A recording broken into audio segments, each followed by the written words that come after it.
ഇന്ന് രാത്രിയിലും കർത്താവിൻ്റെ വിലയേറിയ സന്നിധിയിൽ നമുക്ക് ഒരുമിച്ച് ചേർന്ന് വരുവാൻ ദൈവം തന്ന സാവകാശത്തെ ഓർത്ത് ദൈവത്തെ സ്തുതിക്കുന്നു.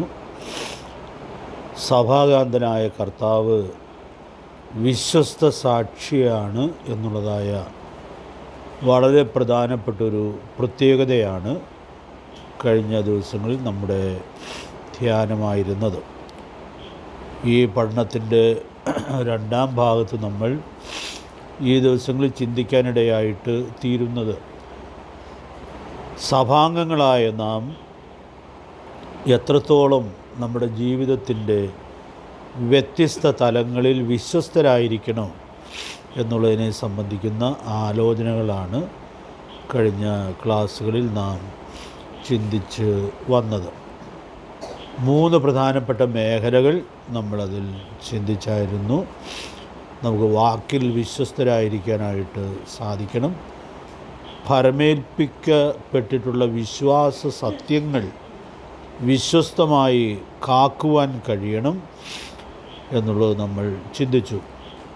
മൂന്നാമതായിട്ട് കർത്താവ് തന്ന ശുശ്രൂഷകൾ വിശ്വസ്തമായി നിവർത്തിക്കണം എന്നുള്ളതായ സത്യവും കഴിഞ്ഞ ക്ലാസ്സിൽ നാം ചിന്തിച്ച് അവസാനിപ്പിക്കുവാൻ ഇടയായിട്ട് തീർന്നിരുന്നു.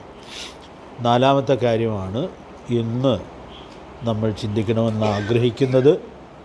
ഇതുകൂടെ ചിന്തിച്ച് ഈ പാഠം നമുക്ക് ഉപസംഹരിക്കാം എന്നാണ് കർത്താവിൽ ആഗ്രഹിക്കുന്നത്. കർത്താവ് ഏൽപ്പിക്കുന്ന സമ്പത്ത് വിനിയോഗിക്കുന്നതിൽ വിശ്വസ്തരായിരിക്കണം എന്ന തലക്കെട്ട് കഴിഞ്ഞ ക്ലാസ്സിൻ്റെ ഒടുവിൽ നമ്മൾ എഴുതിയായിരുന്നു. ആ മേഖലയിൽ നമുക്ക് അതിസൂക്ഷ്മതയോടെ മുമ്പോട്ട് പോകാനുള്ളതായ ആവശ്യകതയുണ്ട് എന്നുള്ളത് ഞാൻ പ്രത്യേകിച്ച് ഓർപ്പിക്കേണ്ടതില്ലല്ലോ. കഴിഞ്ഞ ക്ലാസ്സിൽ ഞാനൊരു സൂചന പറഞ്ഞായിരുന്നു. ലോകത്തിൻ്റെ വീക്ഷണത്തിൽ, പ്രത്യേകിച്ച് ഈ തലമുറയുടെ നടുവിൽ വിശ്വസ്തതയും അവിശ്വസ്തതയും ഒക്കെ വിലയിരുത്തപ്പെടുന്നത് പ്രധാനമായിട്ടും സാമ്പത്തികമായ കാര്യങ്ങളിലാണ്. അത് നമുക്ക് വളരെ ലളിതമായി ഉൾക്കൊള്ളാവുന്നതായൊരു സത്യമാണ്.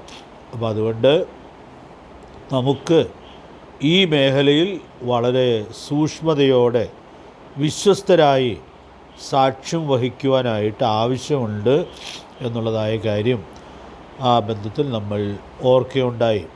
നമ്മളെല്ലാവരും സമ്പത്ത് കൈകാര്യം ചെയ്യുന്ന ആളുകളാണ്.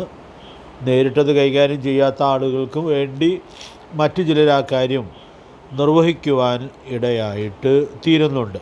അപ്പോൾ അതുകൊണ്ട് ഈ മേഖലയിലുള്ളതായ വിശ്വസ്തത വളരെ പ്രധാനപ്പെട്ടതാണ് എന്നുള്ളതായ കാര്യം നമുക്ക് ഓർക്കാനായിട്ട് സാധിക്കും. സാധാരണ അവിശ്വസ്തത ആരോപിക്കപ്പെടുന്നത് പണം വാങ്ങുകയോ കൊടുക്കുകയോ ഒക്കെ ചെയ്യുമ്പോൾ അതിൽ പാലിക്കപ്പെടാത്തതായ വിശ്വസ്തതയാണ് അധികവും ചോദ്യം ചെയ്യപ്പെടുന്നതായിട്ട് നമ്മൾ കാണാറുള്ളത്.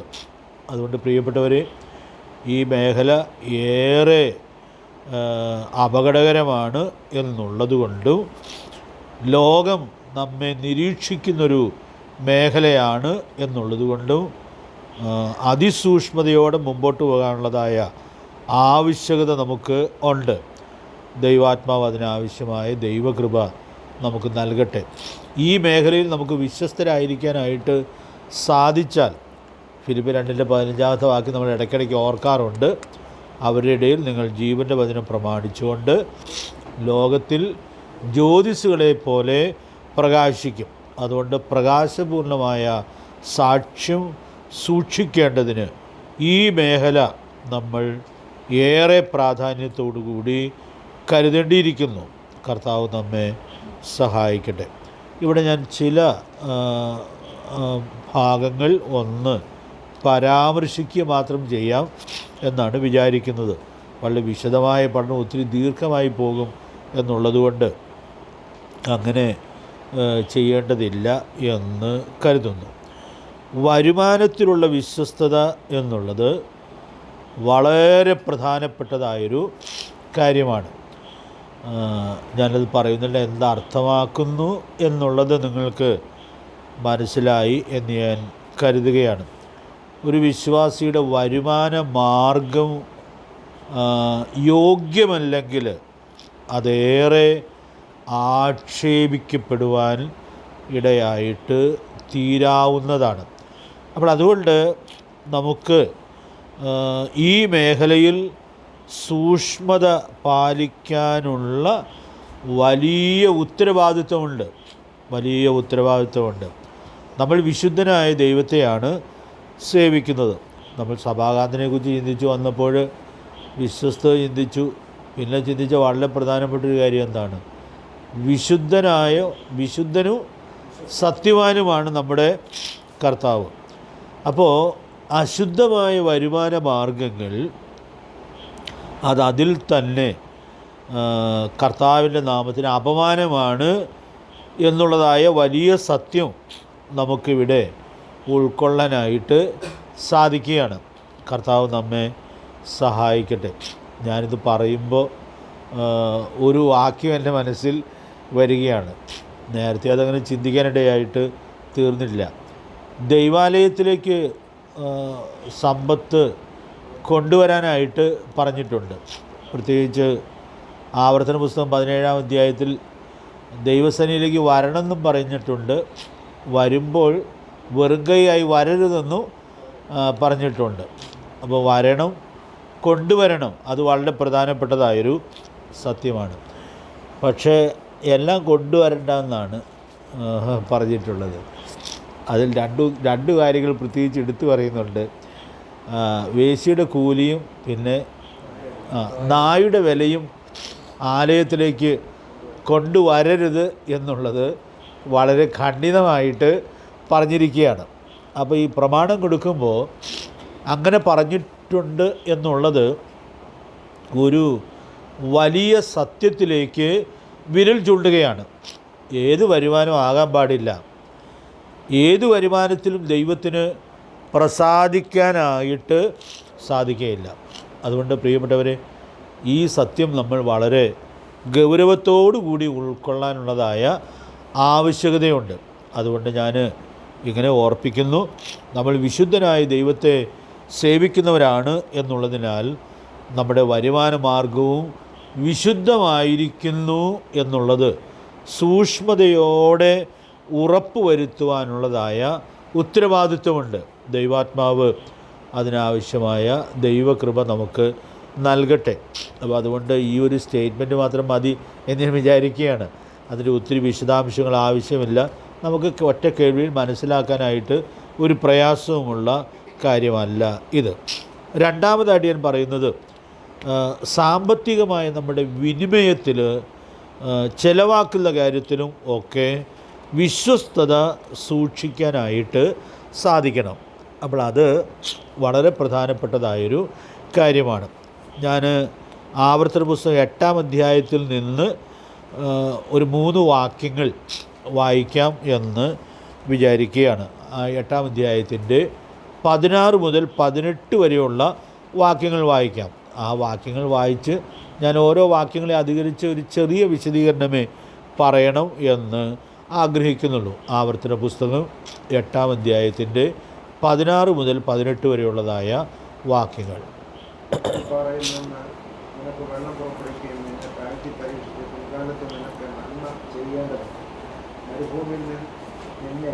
പിതാക്കന്മാർ അറിയാത്ത മണ്ണ കൊണ്ട് പോഷിപ്പിക്കുകയും ചെയ്യുന്ന എൻ്റെ ദൈവമായ യഹോവയെ എൻ്റെ ശക്തിയും എൻ്റെ കൈയുടെ ബലവും ഈ സമ്പത്തുണ്ടാക്കി എന്ന് എൻ്റെ ഹൃദയത്തിൽ പറയാതിരിക്കാനും ചിന്തിക്കുക.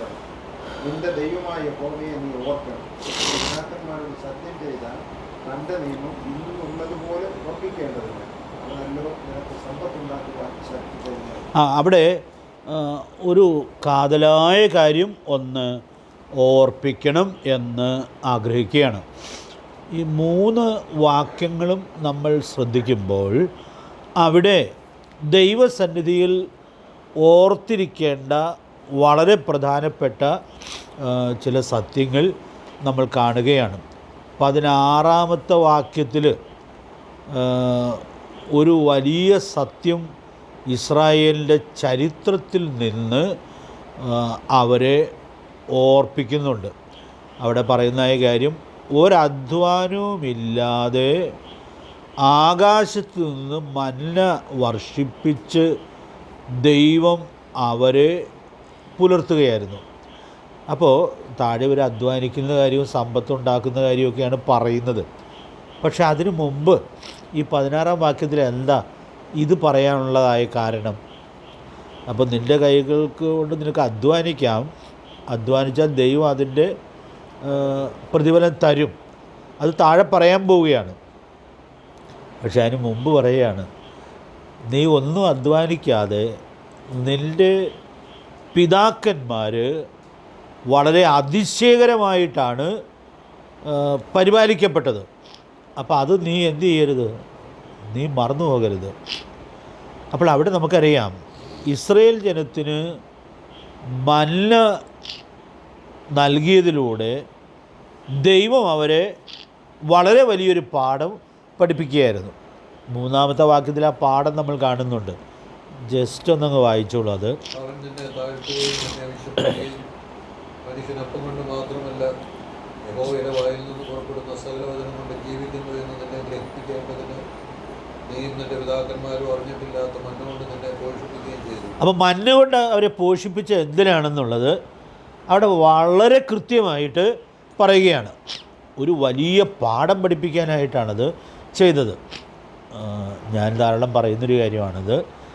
അപ്പോൾ അവരുടെ വിശപ്പ് മാറ്റാൻ മാത്രമല്ല, നമ്മൾ വിചാരിക്കും ഇവർക്ക് മരുഭൂമിയിലല്ലേ, വേറെ ആഹാരത്തിന് വകയില്ലല്ലോ, അപ്പോൾ വിശപ്പ് മാറ്റാൻ വേണ്ടിയാണ് ദൈവം കൊടുത്തത് എന്ന് നമുക്ക് ഒറ്റ വായനയിൽ തോന്നിപ്പോകാം. പക്ഷേ ഈ വാക്യത്തിൽ വളരെ സ്പെസിഫിക്കായിട്ട് പറയുക, എന്തിനാണ് കൊടുത്തത്? ഒരു വലിയ പാഠം അവരെ പഠിപ്പിക്കണം. അപ്പോൾ ദൈവം നമ്മെ നടത്തുന്ന ചില അസാധാരണമായ വഴികളിലൂടെ നമ്മുടെ ആവശ്യങ്ങൾ നിവർത്തിക്കുന്നത് മാത്രമല്ല ദൈവം ചെയ്യുന്നത്, പിന്നെ നമ്മെ വളരെ വലിയ ചില പാഠങ്ങൾ പഠിപ്പിക്കുകയാണ്. അപ്പം മന്ന കൊടുത്തതിലൂടെ ദൈവം അവരെ പഠിപ്പിക്കാൻ ആഗ്രഹിച്ചതായ കാര്യം മനുഷ്യന് അപ്പം കൊണ്ട് മാത്രമല്ല, പിന്നെ ദൈവത്തിൻ്റെ വായിൽ കൂടി വരുന്ന സകല വചനം കൊണ്ടും ജീവിക്കുന്നു. ഈ വചനമാണ് നമ്മുടെ കർത്താവ് പിശാചിനാൽ പരീക്ഷിക്കപ്പെടുമ്പോൾ അവനോട് പറഞ്ഞത്. പിശാച് പറഞ്ഞു, ഈ കല്ല് അപ്പമായി തീരാൻ കൽപ്പിക്കുക എന്ന് പറഞ്ഞു. അപ്പോൾ 40 ദിവസത്തെ ഉപവാസം കഴിഞ്ഞ് കർത്താവിന് വിശന്നപ്പോഴാണ് പറയുന്നത്. അപ്പോൾ വിശപ്പടക്കാനായിട്ട് ഈ ഒരു മാർഗം ചെയ്താലും കുഴപ്പമില്ല എന്ന് പിശാച് പറയുകയാണ്. നമുക്ക് ചിലപ്പോൾ തോന്നും, അങ്ങനെ വലിയ പ്രയാസമുള്ള സാഹചര്യങ്ങൾ വരുമ്പോൾ നമ്മൾ ഏത് കാര്യത്തിലായാലും അത് മീറ്റ് ചെയ്ത് നല്ലതാണ് എന്ന് ചിലപ്പോൾ നമുക്ക് തോന്നിപ്പോകാനുള്ള സാധ്യതയുണ്ട്. അപ്പോൾ കർത്താവിനോട് അങ്ങനെ പറഞ്ഞു.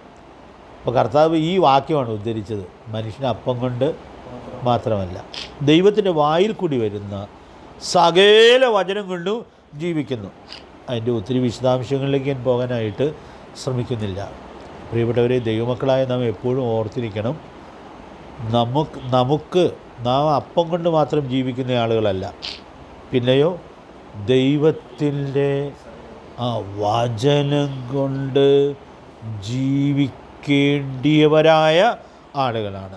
അപ്പം അതുകൊണ്ട് ആ കാതലായ സത്യം നമുക്ക് ഓർക്കാനായിട്ട് സാധിക്കട്ടെ.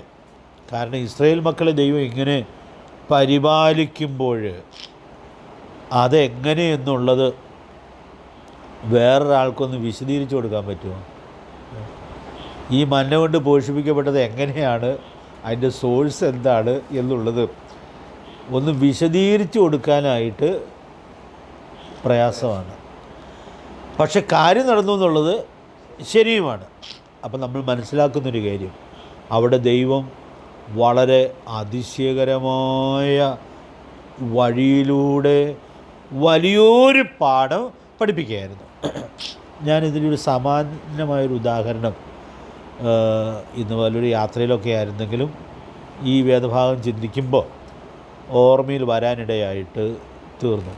ഈ 127 സങ്കീർത്തനത്തിൻ്റെ 3-ാം വാക്യത്തിൽ മക്കളെക്കുറിച്ച്, മക്കളുടെ അനുഗ്രഹത്തെക്കുറിച്ച് പറയുന്നുണ്ട്.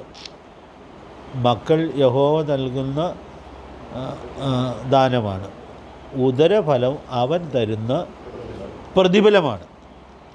അപ്പോൾ അതൊരനുഗ്രഹമായിട്ട് പറയുമ്പോൾ എങ്ങനെയാണ് മക്കൾ പ്രതിഫലമായിട്ട് തീരുന്നത് എന്നുള്ളത് ലോകത്തിലെല്ലാവർക്കും മനസ്സിലാകുന്നതായൊരു കാര്യമാണ്. എല്ലാ ആളുകളും അങ്ങനെയാണ് അതിനെക്കുറിച്ച് ചിന്തിക്കുന്നത്.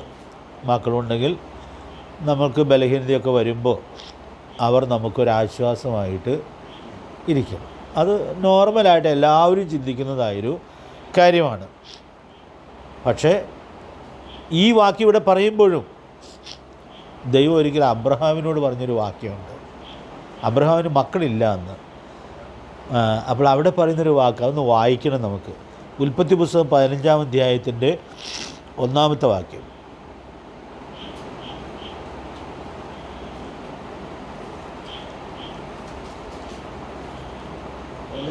അബ്രഹാമിന്റെ ദർശനത്തിൽ യഹോവയുടെ അരുളപ്പാടുണ്ടായ അബ്രഹാമെ ഭയപ്പെടേണ്ട, ഞാൻ നിന്റെ പരിചയം നിന്റെ അതിമഹത്തായ പ്രതിഫലവും ആവും. അപ്പോൾ അവിടെ ഞാൻ ആ വാക്യം ഇടയ്ക്കിടയ്ക്ക് പറഞ്ഞ് ധൈര്യപ്പെടാറുണ്ട്.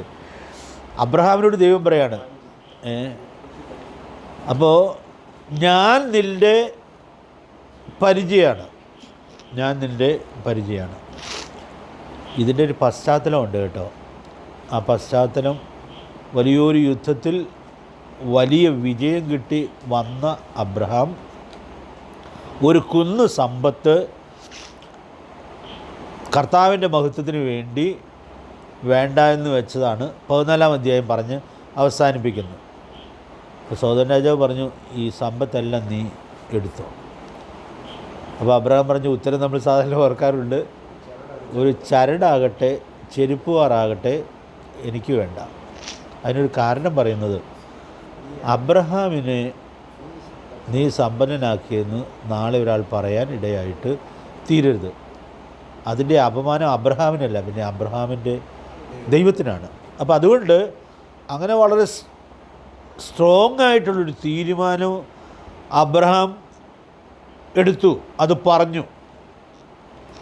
അപ്പോൾ ആ ധൈര്യമായ തീരുമാനം പറഞ്ഞ് അതിൻ്റെ അടുത്ത സന്ദർഭത്തിലാണ് ദൈവം അബ്രഹാമിന് പ്രത്യക്ഷനായി പറഞ്ഞു, അബ്രഹാമേ, ഞാൻ നിൻ്റെ പരിചയമാണ്, നിൻ്റെ അതിമഹത്തായ പ്രതിഫലമാണ്. ആ വാക്ക് ഒത്തിരി വിശദീകരിക്കാവുന്നതാണ്. ഞാൻ നിൻ്റെ പരിചയമാണെന്ന് പറഞ്ഞു കഴിഞ്ഞാൽ ദൈവം നമുക്ക് വേണ്ടി പരിചയ പിടിക്കുന്ന കാര്യം നമ്മൾ സങ്കീർത്തനത്തിൽ വായിക്കുന്നുണ്ട്. പക്ഷെ ഇത് അതിനേക്കാൾ കടന്നൊരു കാര്യമാണ്. ദൈവം നമുക്ക് വേണ്ടി പരിചയ പിടിക്കുന്ന കാര്യമല്ല ഇവിടെ പറയുന്നത്. അബ്രഹാം പറയുന്നത്, ഞാൻ നിൻ്റെ പരിചയമാണ് എന്ന് പറഞ്ഞാൽ, ചില ആളുകളൊക്കെ മറ്റുള്ളവരാൽ ഉപദ്രവിക്കപ്പെടുമ്പോൾ ആ ഉപദ്രവിക്കപ്പെടുന്നവരെ രക്ഷിക്കേണ്ടതിന് വേണ്ടി ചിലപ്പോൾ ഇടയിൽ വേറൊരാളും കയറി നിന്ന് അതെ ആ ഉപദ്രവം ഏൽക്കും. അപ്പോൾ ആ ഉപദ്രവം ഏൽക്കുമ്പോൾ ആരുപദ്രവിക്കപ്പെടുന്നുവോ അവർ സംരക്ഷിക്കപ്പെടുകയാണ്. ആ അർത്ഥമല്ലേ ദൈവം അബ്രഹാമിനോട് പറയുന്നു, അബ്രഹാമേ, ഞാൻ നിൻ്റെ പരിചയമാണ്. ഒരു മനുഷ്യൻ നമുക്ക് പരിചയം തീർക്കാമെന്ന് വെച്ചാൽ അത് എപ്പോഴും വർക്കൗട്ട് ചെയ്തോളണമെന്ന് എന്ന് നിർബന്ധം ഇല്ല. അമേരിക്കയിലെ പ്രസിഡന്റ് സ്ഥാനാർത്ഥിക്ക് പോലും അതിനകത്ത് വെടി കിട്ടും. അപ്പോൾ സംരക്ഷണം കൊടുക്കാനായിട്ട് ആ സംവിധാനത്തിന് കഴിയുന്നില്ല എന്നുള്ളത് നമ്മൾ ഈ കഴിഞ്ഞ ദിവസങ്ങളൊക്കെ കാണാനിടയായിട്ട് തീർന്നു. പക്ഷെ നമ്മുടെ ദൈവത്തിന് കഴിയും, നമ്മുടെ ദൈവത്തിന് കഴിയും. അതുകൊണ്ട് പ്രിയപ്പെട്ടവരെ, നമ്മൾ നമുക്ക് വേണ്ടി പരിചയം തീർക്കേണ്ട ആവശ്യമില്ല. അബ്രഹാമിനോട് പറയുന്ന വാക്ക് നമുക്ക് വിശ്വസിക്കാം, ഞാൻ നിൻ്റെ പരിചയമാണ്. അതുകൊണ്ട് നാം വിശ്വസ്തയുടെ പാതയിൽ കർത്താവിനോട് കൂടിയാണെങ്കിൽ ഒന്നിനെക്കുറിച്ചും അങ്ങനെ ഭാരപ്പെടാനോ വിചാരപ്പെടാനോ ആവശ്യമില്ല. കർത്താവ് നമുക്ക് ധാരാളം ദൈവകൃപ നൽകട്ടെ. രണ്ടാമത്തെ പ്രയോഗം നിൻ്റെ അതിമഹത്തായ പ്രതിഫലമാണ് എന്ന് പറഞ്ഞാൽ, അപ്പോൾ അബ്രഹാമിന് മക്കളില്ല, അത് ദൈവത്തിനും അറിയാം, അബ്രഹാമിനും അറിയാം. അബ്രഹാം അത് പിന്നീട് പറയുകയും ചെയ്യുന്നുണ്ട്. പക്ഷേ അബ്രഹാമിനോട് ദൈവം പറയുകയാണ്, അബ്രഹാമേ, ഞാൻ നിൻ്റെ അതിമഹത്തായ പ്രതിഫലമാണ്. ഇപ്പോൾ മക്കളുണ്ടെന്ന് വിചാരിച്ച് അവർ പ്രതിഫലമാകണമെന്ന് വല്ല നിർബന്ധമുണ്ടോ? യാതൊരു നിർബന്ധവുമില്ല. ഇപ്പോൾ അത് ആർക്കും മനസ്സിലാകാൻ ഒരു പ്രയാസവും ഇല്ല. ഇപ്പോൾ നമ്മുടെ സമൂഹത്തിലെ രീതിയിൽ അതാർക്കും എളുപ്പം മനസ്സിലാകുന്നൊരു കാര്യമായിട്ടാണ് ഇരിക്കുന്നത്. പക്ഷെ ഞാനിവിടെ ഓർപ്പിക്കട്ടെ, ദൈവം അബ്രഹാമിനോട് പറയുകയാണ്, അബ്രഹാമേ, ഞാൻ നിൻ്റെ അതിമഹത്തായ പ്രതിഫലമാണ്. അപ്പോൾ ഞാനിവിടെ പറയാനായിട്ട് ആഗ്രഹിക്കുന്ന കാര്യം, നമ്മുടെ ദൈവം നമുക്ക് പ്രതിഫലമായിരിക്കുമ്പോൾ ദൈവത്തിന് ഏത് മുഖാന്തരത്തിലും അത് ഒരുക്കാനായിട്ട് സാധിക്കും. അതിന് മക്കൾ വേണമെന്ന് നിർബന്ധമൊന്നുമില്ല. ദൈവത്തിന് എന്തെല്ലാം മുഖാന്തരങ്ങളിലൂടെ തൻ്റെ ജനത്തെ കരുതാനായിട്ട് സാധിക്കും. എൻ്റെ ഭാര്യ മരിച്ചുപോയൊരു സഹോദരനെ ഞാനിന്ന് പോയി വിവാഹത്തിൽ വെച്ച് കാണാനിടയായിട്ട് തീർന്നിരുന്നു. ഞാൻ നേരത്തെ അദ്ദേഹത്തെക്കുറിച്ച് ഇവരോട് പറഞ്ഞിട്ടുണ്ട്. എൻ്റെ ഭാര്യ രോഗിയായി കിടന്നപ്പോൾ അവർക്ക് മക്കളില്ലാത്ത ആളുകളാണ്. പക്ഷേ ബോംബെയിൽ നിന്ന് ഒരു കുടുംബം വന്ന് അവരോടുകൂടെ 2-3 മാസം താമസിച്ച് അവരെ ശുശ്രൂഷിക്കുവാൻ ഇടയായിട്ട് തീർന്നു. പ്രതിഫലത്തിന് വേണ്ടിയല്ല, സ്നേഹത്തിൽ, ക്രിസ്തീയ സ്നേഹത്തിൽ അത് ചെയ്യാനിടയായിട്ട് തീർന്നു. അപ്പം ഞാൻ പോയി അത് കണ്ടപ്പോൾ ഓർത്തു, മക്കളുള്ളവർക്ക് കിട്ടാത്തതായൊരു കരുതലാണിത്. അപ്പോൾ അത് ദൈവസ്നേഹത്തിൽ കരുതപ്പെട്ടതാണ്, ദൈവം നൽകിയതായ കരുതലാണ്. പ്രിയപ്പെട്ടവരെ, ഞാൻ ഓർപ്പിക്കട്ടെ, ദൈവത്തിന് ഏത് മുഖാന്തരത്തിലും തൻ്റെ ജനത്തെ കരുതാനായിട്ട് സാധിക്കും. അതുകൊണ്ട് അബ്രഹാമിനോട് പറയുന്ന വാക്ക് ഇത് വളരെ വളരെ പ്രസക്തമാണ്. ഞാൻ നിൻ്റെ പരിചയമാണ്, നിൻ്റെ അതിമഹത്തായ പ്രതിഫലമാണ്. അപ്പോൾ ഞാൻ പറഞ്ഞു വരുന്നത്, ആവർത്തന 8-ലെ 3-ാമത്തെ വാക്യത്തിൽ മന്ന കൊടുത്ത് ദൈവം അവരെ ഈ വലിയ സത്യം, വചനം കൊണ്ട് ജീവിക്കാമെന്നുള്ളതായ സത്യം പഠിപ്പിക്കുവാൻ ഇടയായിട്ട് തീർന്നെങ്കിൽ ദൈവം അതുപോലെ തൻ്റെ ജനത്തെ നടത്തിയതായ അനേക സന്ദർഭങ്ങൾ നമുക്ക് ദൈവവചനത്തിൽ ഉൾക്കൊള്ളുവാനായിട്ട് സാധിക്കുന്നുണ്ട്. അതുകൊണ്ട് ഈ 16-ാമത്തെ വാക്യം വായിക്കുമ്പോൾ നമ്മൾ അവിടെ നിന്ന് ഉൾക്കൊള്ളണം. ഈ ജനത്തോട് ദൈവം പറയുകയാണ്, നിങ്ങളെപ്പോഴും ഓർത്തോളണം, നിങ്ങൾ സംരക്ഷിക്കപ്പെടുന്നത് നിങ്ങളുടെ അധ്വാനം കൊണ്ടോ നിങ്ങളുടെ വരുമാനം കൊണ്ടോ ആണെന്ന് വിചാരിക്കരുത്. അതിനെക്കുറിച്ച് ഇനി പറയാൻ പോകുന്നത് 17-18 വാക്യങ്ങളിൽ അവരുടെ അധ്വാനത്തെക്കുറിച്ചൊക്കെ പറയാൻ പോവുകയാണ്. പക്ഷേ അതിനു മുമ്പ് 16-ാമത്തെ വാക്യത്തിൽ പറയുകയാണ്, ഒരധ്വാനവും കൂടാതെ നീണ്ട 40 വർഷം ഞാൻ നിങ്ങളെ അതിശയകരമായിട്ട് കരുതിയിട്ടുണ്ട്. അതാണ് വചനം കൊണ്ട് ജീവിക്കുക എന്ന് പറയുന്നതിനാൽ അർത്ഥമാകുന്നത്. അപ്പോൾ ഞാനിപ്പോൾ അത് പറയാനുള്ള കാരണം, അധ്വാനിക്കുമ്പോൾ, വരുമാനം ലഭിക്കുമ്പോൾ, അതുപയോഗിച്ച് ജീവിക്കുമ്പോഴൊക്കെ ഈ വലിയ സത്യം നമ്മൾ ഒരിക്കലും മറന്നു പോകുവാൻ ഇടയായിട്ട് തീരരുത്. 16-ാമത്തെ വാക്യം അതൊരു വലിയ സന്ദേശമാണ് നമുക്ക് നൽകുന്നത്. ഇനി 17-ാമത്തെ വാക്യത്തിൽ വരുമ്പോൾ, നീ അധ്വാനിക്കുമ്പോൾ പറയാതിരിക്കേണ്ട ഒരു കാര്യം പറയുകയാണ്. അധ്വാനിക്കുകയും അധ്വാന ഫലം ദൈവം തരുകയൊക്കെ ചെയ്യുമ്പോൾ പറയാതിരിക്കേണ്ട ഒരു കാര്യം പറയുകയാണ്.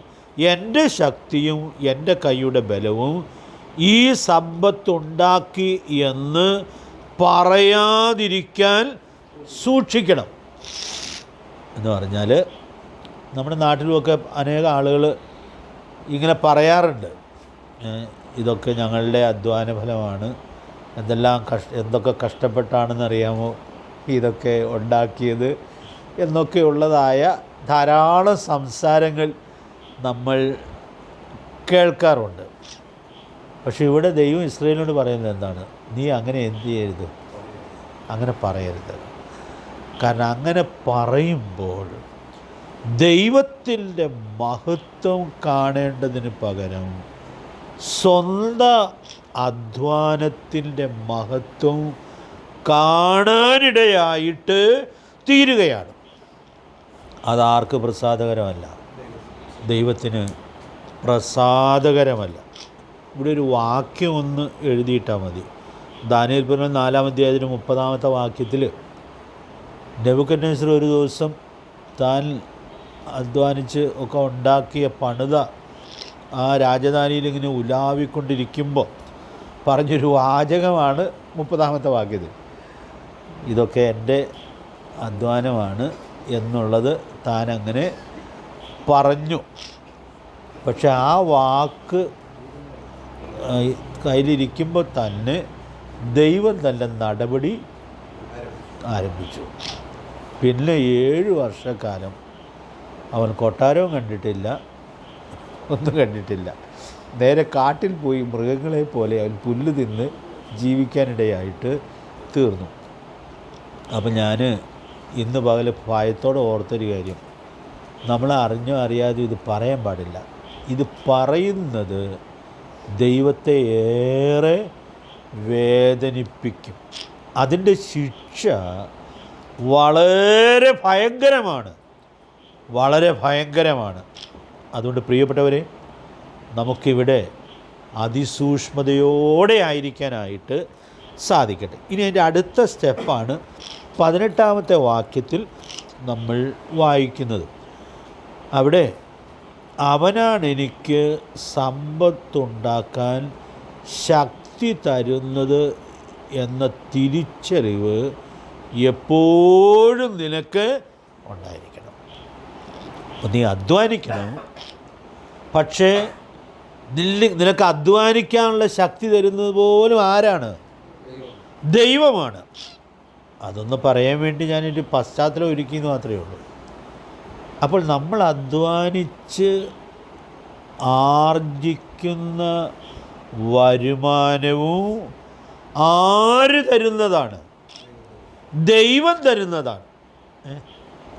അപ്പം ഞാൻ അധ്വാനിച്ചുണ്ടാക്കി എനിക്കിഷ്ടം പോലെ ചെലവിടാം എന്ന് നമ്മൾ ആരും വിചാരിക്കാൻ പാടില്ല. അപ്പോൾ ഇസ്രായേൽ മക്കൾ അങ്ങനെ വിചാരിക്കാൻ പാടില്ലെന്ന് ദൈവത്തിന് വലിയ നിർബന്ധമുണ്ടായിരുന്നു. അങ്ങനെ വിചാരിക്കുന്നിടത്ത് ദൈവത്തിൻ്റെ മഹത്വം ചോർന്നു പോകുവാൻ ഇടയായിത്തീരും.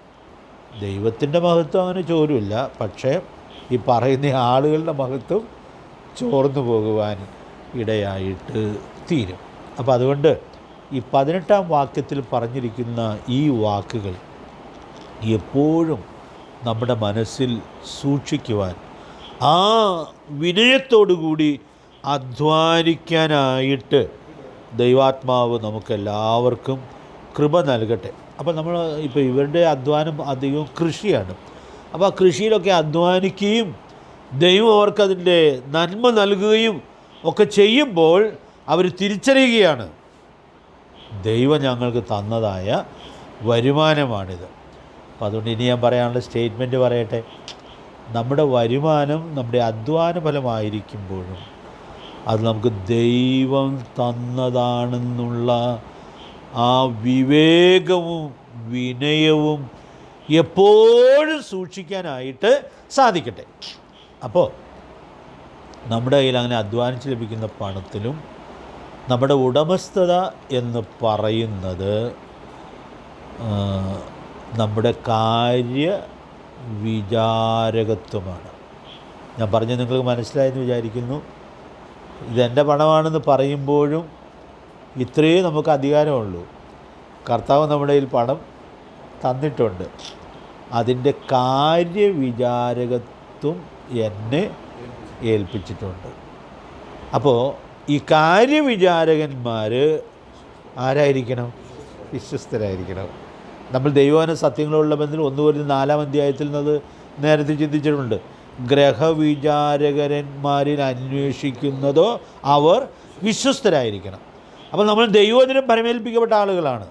അത് വളരെ വിശ്വസ്തയോട് കൂടി കൈകാര്യം ചെയ്യാനായിട്ട് സാധിക്കണം. അതുപോലെ നാം അധ്വാനിച്ച് ദൈവം നമ്മുടെ കയ്യിൽ ഏൽപ്പിക്കുന്ന സമ്പത്തിൻ്റെ കാര്യവിചാരകന്മാരാണ് നാം എന്നുള്ള തിരിച്ചറിവോട് കൂടി വിശ്വസ്തയോടെ അത് വിനിയോഗിക്കുവാനായിട്ട് സാധിക്കണം. അപ്പോൾ അതുകൊണ്ടാണ് പണം വിനിയോഗിക്കുമ്പോൾ, ചെലവാക്കുമ്പോൾ ഞാൻ കാര്യവിചാരകത്വം പരമേൽപ്പിക്കപ്പെട്ടയാളാണ് എന്നുള്ള വിവേകത്തോടു കൂടി സൂക്ഷ്മതയോടെ അത് വിനിയോഗിക്കുമ്പോഴാണ് നമ്മുടെ വിശ്വസ്തത ഉറപ്പിക്കപ്പെടുവാൻ ഇടയായിട്ട് തീരുന്നത്. ഞാൻ ഈ വലിയ പ്രമാണം പറയുമ്പോൾ ചില കുറ്റബോധങ്ങളൊക്കെ എൻ്റെ മനസ്സിൽ ഉണ്ടാകാറുണ്ട്. കാരണം എപ്പോഴും ഇത് സൂക്ഷിക്കാതെ ഇതിൻ്റെ പരിജ്ഞാനമൊക്കെ വേണ്ട പോലെ ഇല്ലാതെയും ഒക്കെ പലപ്പോഴും സമ്പത്ത് കൈകാര്യം ചെയ്തു പോകാൻ ഇടയായിട്ട് തീർന്നിട്ടുണ്ട്. പിന്നെ ഈ വെളിച്ചം കർത്താവ് തന്നപ്പോൾ അതാവോളം സൂക്ഷിക്കാനായിട്ട് ശ്രമിക്കുന്നുണ്ട്.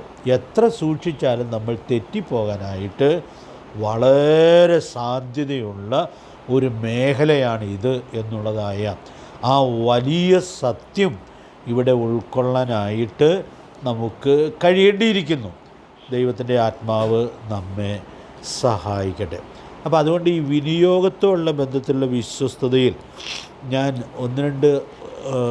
വിഭജനത്തിൽ ഒന്ന് രണ്ട് വാക്കുകൾ ഓർപ്പിക്കണം എന്ന് ആഗ്രഹിക്കുകയാണ്. അപ്പോൾ സമ്പത്ത് വിനിയോഗിക്കുമ്പോൾ അതിൽ സൂക്ഷിക്കേണ്ടതായ വിശ്വസ്തത, ചിലതൊക്കെ വളരെ ലളിതമായ കാര്യമായതുകൊണ്ട് പറഞ്ഞു പോകാവുന്നതേ ഉള്ളൂ. സമ്പത്ത് വിനിയോഗിക്കുമ്പോൾ ആദ്യ ഭാഗം എന്താണ് ചെയ്യേണ്ടത്? ആദ്യ ഭാഗം ദൈവത്തിനായിട്ട് വേർതിരിക്കണം. അപ്പോൾ സമ്പത്ത് ദൈവമാണ് നമുക്ക് തരുന്നത്.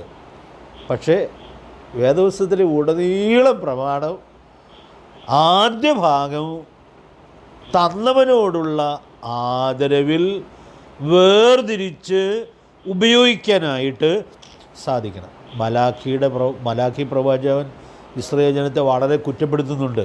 കാരണം ഇസ്രായേൽ ജനത്തിന് ആ കാലഘട്ടത്തിൽ ബഹുമാനത്തോടുകൂടി അങ്ങനെ കൊടുക്കാനായിട്ട് സാധിച്ചില്ല.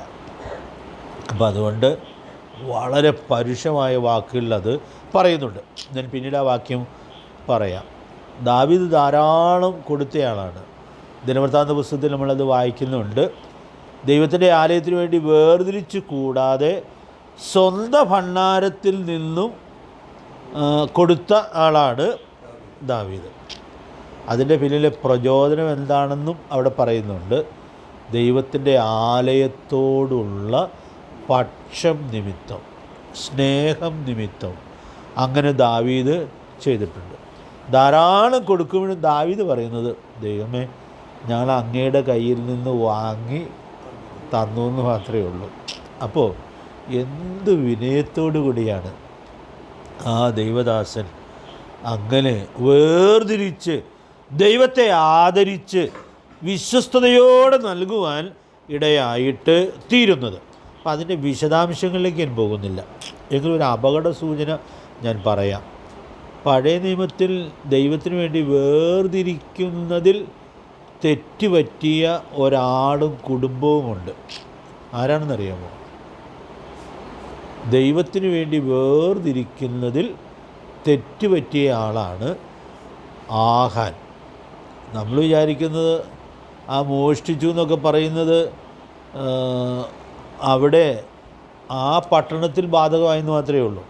കാരണം അത് ആദ്യത്തെ കീഴടക്കലായിരുന്നു എന്നുള്ളത് കൊണ്ട് അതിലെ വസ്തുക്കൾ എന്ത് ചെയ്യാൻ പാടില്ലായിരുന്നു? സ്വന്തം ആവശ്യത്തിന് വേണ്ടി എടുക്കാൻ പാടില്ലായിരുന്നു.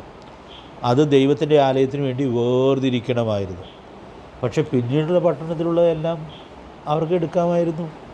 അതിനൊരു തടസ്സവും നിയമവും ഉണ്ടായിരുന്നില്ല. അപ്പോൾ ആദ്യത്തെ പട്ടണത്തിൽ ഇത് എടുക്കാൻ പാടില്ലെന്ന് പറഞ്ഞു. എടുക്കാൻ പാടില്ലെന്ന് പറഞ്ഞതാണ് ആഹാരെടുത്തത്. അതിന് കൊടുത്ത ശിക്ഷ എന്ന് പറയുന്നത് എന്തൊരു ഗൗരവതരമായ ശിക്ഷയാണ്. അവൻ മാത്രമാണ് ശിക്ഷയേറ്റത്. അവൻ്റെ കുടുംബവും അവൻ്റെ കൂടാരവും എല്ലാവരും ഒരുപോലെ ശിക്ഷിക്കപ്പെടുവാൻ ഇടയായിട്ട് തീർന്നു. അതുകൊണ്ട് പ്രിയപ്പെട്ടവരെ, കർത്താവിനായിട്ട് വേർതിരിച്ച് കൊടുക്കേണ്ട കാര്യം, വേർതിരിച്ച് കൊടുക്കേണ്ടത് വിശ്വസ്തമായി അത് നിർവഹിക്കാനായിട്ട് സാധിക്കണം. പുതിയ നിയമത്തിൽ നമുക്കൊരു വലിയ മുന്നറിയിപ്പുണ്ട്. യെരൂശലേമിലെ സഭ എന്തൊരു സന്തോഷമുള്ള സഭയായിരുന്നു, ഐക്യതയുള്ള സഭയായിരുന്നു. വിശ്വസ്തരുടെ കൂട്ടം ഏകഹൃദയവും ഏക മനസ്സുമുള്ള ആ സഭയായിരുന്നു. പക്ഷേ ആ 5-ാം അധ്യായത്തിൽ വന്നപ്പോൾ അവിടെ വന്ന പാപം ഏതാണ്? അനന്യാസ് സഫീറയും വസ്തു വിറ്റ് അപ്പോസ്തലന്മാരുടെ അടുക്കൽ കൊണ്ടുവന്നു.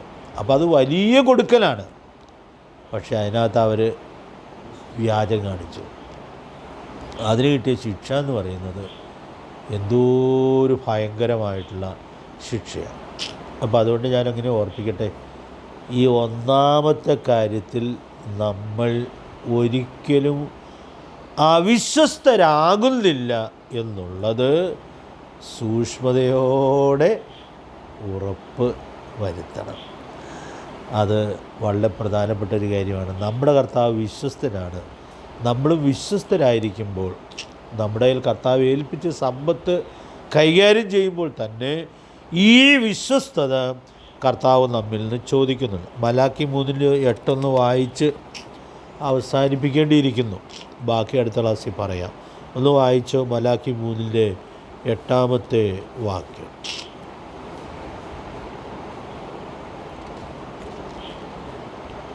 മനുഷ്യന് ദൈവത്തെ തോൽപ്പിക്കാമോ? എങ്കിലും നിങ്ങൾ എന്നെ തോൽപ്പിക്കുന്നു. എന്നാൽ നിങ്ങൾ ഏതിൽ ഞങ്ങൾ നിന്നെ തോൽപ്പിക്കുന്നു എന്ന് ചോദിക്കുന്നു.